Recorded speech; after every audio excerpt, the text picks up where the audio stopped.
সুপ্রিয় দর্শক, মগরাহাট থেকে আমি আনোয়ারুল হক।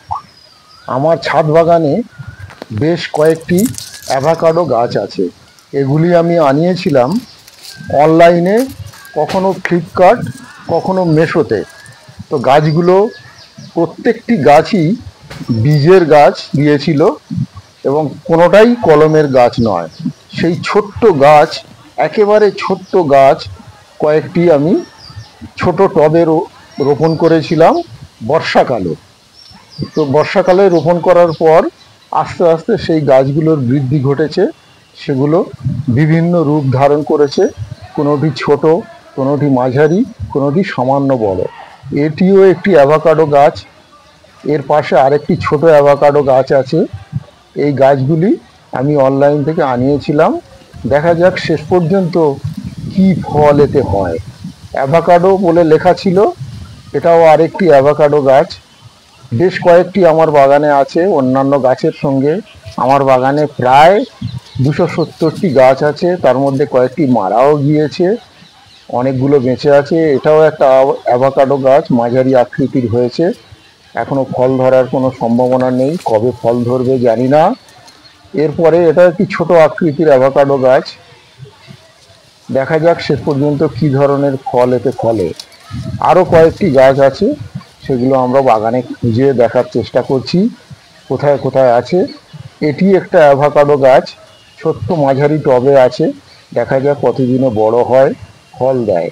তবে এই মুহূর্তে গাছগুলি বেশ সুস্থ, কোনো গাছই খারাপ অবস্থায় নেই। এই গ্রীষ্মকালেও অ্যাভোকাডো গাছগুলো যথেষ্ট ভালো আছে। অন্যান্য গাছ, বিশেষ করে আম গাছ মারা গেলেও এটাও একটি একটি অ্যাভোকাডো গাছ, যার অ্যালিগেটর নাশপাতি অনেকে বলে বা অ্যাভোকাডো নাশপাতি বলে। তো যাই হোক, বাগানে আরও এক দুটো থাকতে পারে। আর একটা বড় গাছ আছে, মাঝারি, ঠিক বড় বলা যাবে না, মাঝারি গাছ। দেখা যাক শেষ পর্যন্ত তাকে খুঁজে পাই কি না। অনেক গাছের ভিড়ে সেও হয়তো লুকিয়ে আছে, এখানেই থাকতে পারে। হ্যাঁ, দেখা যাচ্ছে এটাও একটা অ্যাভোকাডো গাছ। যে কটি গাছ আছে তার মধ্যে এটি সবচেয়ে বৃদ্ধি হয়েছে। সম্ভবত এটি প্রথম দিকে আনিয়েছিলাম। এর বয়স হবে প্রায় 4.5 মাস। এই পরিস্থিতি এসে দাঁড়িয়েছে। তো অ্যাভোকাডো হচ্ছে আমাদের দেশের একটা অ্যালিগেটর নাশপাতি বা অ্যাভোকাডো নাশপাতি। এর বোটানিক্যাল নেম পার্সিয়া আমেরিকানা। এরা হলো লরেল পরিবারে একটি মাঝারি আকারের চিরহরিৎ গাছ। এটি আমেরিকার স্থানীয় 5,000 বছরেরও বেশি আগে মেসো আমেরিকাতে প্রথম গৃহে পালিত হয়েছিল। তারপর এখন যেমন এটি তার বড় এবং স্বাভাবিক তৈলাক্ত ফলের জন্য মূল্যবান ছিল। গাছটির উৎপত্তি সম্ভবত দক্ষিণ মধ্য মেক্সিকো বা গুয়াতেমালার সেতুর উচ্চভূমিতে। তো মেক্সিকো থেকে কোস্টারিকা পর্যন্ত অ্যাভোকাডো গাছের স্থানীয় বৃদ্ধির পরিসর রয়েছে। এর ফলও কখনো অ্যালিগেটর নাশপাতি বা অ্যাভোকাডো নাশপাতি নামেও পরিচিত। বোটানিক্যালি একটি বড় বেরি, যাতে একটি বড় বীজ থাকে। এর জিনোমের সিকোয়েন্সই দেখায় যে অ্যাভোকাডোর বিবর্তন পলিপ্লয়েডি ইভেন্ট দ্বারা আকৃতি পেয়েছিল এবং বাণিজ্যিক জাতগুলির একটি হাইব্রিড উৎস রয়েছে। অ্যাভোকাডো গাছ আংশিকভাবে স্বপরাগায়নকারী এবং প্রায়ই গ্রাফটিংয়ের মাধ্যমে ফল ধরে রাখার জন্য বংশ বিস্তার হয়। বর্তমানে অনেক দেশে স্থানীয় এবং ভূমধ্য সাগরীয় জলবায়ুতে অ্যাভোকাডোর চাষ করা হয়ে থাকে। মেক্সিকোতে 2020 সালের হিসেবে বিশ্বের শীর্ষস্থানীয় অ্যাভোকাডো উৎপাদনকারী। সেই বছরের বিশ্বব্যাপী ফসলে প্রায় 30% সরবরাহ করে থাকে অ্যাভোকাডো। তো অ্যাভোকাডোর ভিতরে একটা বড় বীজ থাকে। এ এক ধরনের প্ল্যান্ট। এর না মেক্সিকোতেই বেশি দেখতে পাওয়া যায়, আমেরিকাতে পরে ভারতবর্ষে এসছে। গার্হস্থ্য জাতের ফল, পাকলে মসৃণ এবং মাখনযুক্ত সোনালি সবুজ মাংস থাকে। চাষের উপর নির্ভর করে অ্যাভোকাডোর সবুজ, বাদামি, বেগুনি বা কালো ত্বক এবং নাশপাতির আকৃতি ডিমের আকৃতি বা গোলাকার হতে পারে। বাণিজ্যিক উদ্দেশ্যে ফলগুলি কাঁচা অবস্থায় বাছাই করা হয় এবং ফসল তোলার পরে পাকা হয়। অ্যাভোকাডো মাংসের পুষ্টির ঘনত্ব এবং অত্যন্ত উচ্চ চর্বিযুক্ত উপাদান বিভিন্ন ধরনের রান্নার জন্য উপযোগী এবং প্রায়শই নিরামিষ খাবারকে সমৃদ্ধ করে খাওয়া হয়। চিলি, মেক্সিকো বা ক্যালিফোর্নিয়ার মতো প্রধান উৎপাদন অঞ্চলে অ্যাভোকাডো খামারগুলি জলের চাহিদা স্থানীয় সম্পদের উপর চাপ সৃষ্টি করে এবং অ্যাভোকাডোর উৎপাদনের অন্যান্য বাহ্যিক ক্ষেত্রেও জড়িত, যার মধ্যে রয়েছে সংগঠিত অপরাধের দ্বারা মেক্সিকোতে তাদের উৎপাদনের আংশিক নিয়ন্ত্রণের সাথে যুক্ত বন উজাড় এবং মানবাধিকার সংক্রান্ত উদ্বেগ। বৈশ্বিক উষ্ণায়নের ফলে বা গ্লোবাল ওয়ার্মিংয়ের ফলে অ্যাভোকাডোর জন্য উপযুক্ত ক্রমবর্ধমান অঞ্চলে উল্লেখযোগ্য পরিবর্তন হবে বলে আশা করা হচ্ছে এবং তাপ তরঙ্গ এবং খরার কারণে উৎপাদিত স্থানগুলিতে অতিরিক্ত চাপ সৃষ্টি করে।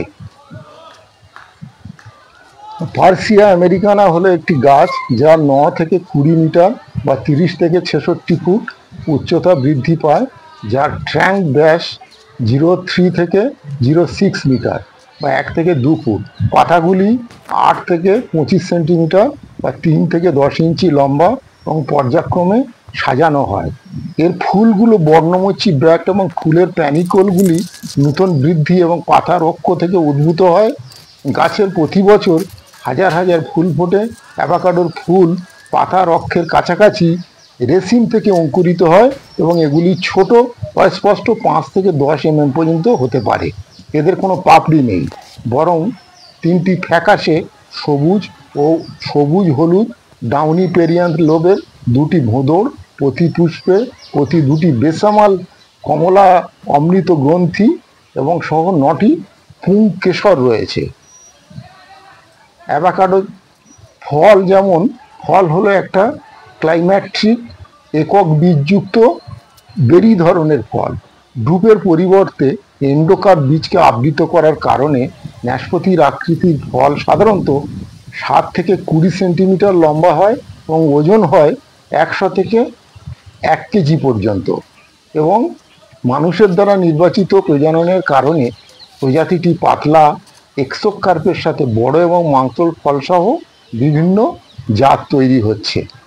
এর ক্ষেত্রে 1982 সালে বিবর্তনীয় জীববিজ্ঞানী ড্যানিয়েল এইচ জ্যানজেন উপসংহারে আসেন যে অ্যাভোকাডোর হলো বিবর্তনীয় অ্যানাক্রোজিম। এর একটি উদাহরণ, এটি ফল যখন বিলুপ্ত এবং বৃহৎ স্তন্যপায়ী প্রাণীদের ক্ষেত্রে অভিযোজিত। শ্রেণীভাগ বড় মাংসল ফলবীজ বিচ্ছুরণের কাজ করে এবং বড় প্রাণীদের দ্বারা তাদের খাওয়ার মাধ্যমে সম্পন্ন হয়।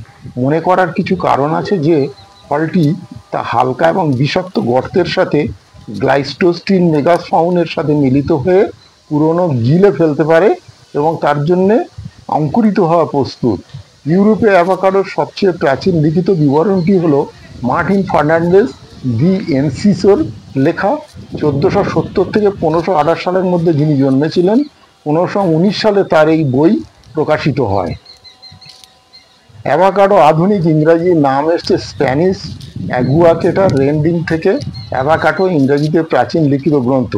এর মধ্য আমেরিকার আঞ্চলিক নাম হচ্ছে ক্যারিবিয়ান স্প্যানিশ। এর একটি মেক্সিকান স্প্যানিশ ও অ্যাগুয়াকেটার দ্বারা পরিচিত। ইউনাইটেড কিংডমে অ্যাভোকাডো নাশপাতি শব্দটি প্রয়োগ করে ব্যবহার করা হয়।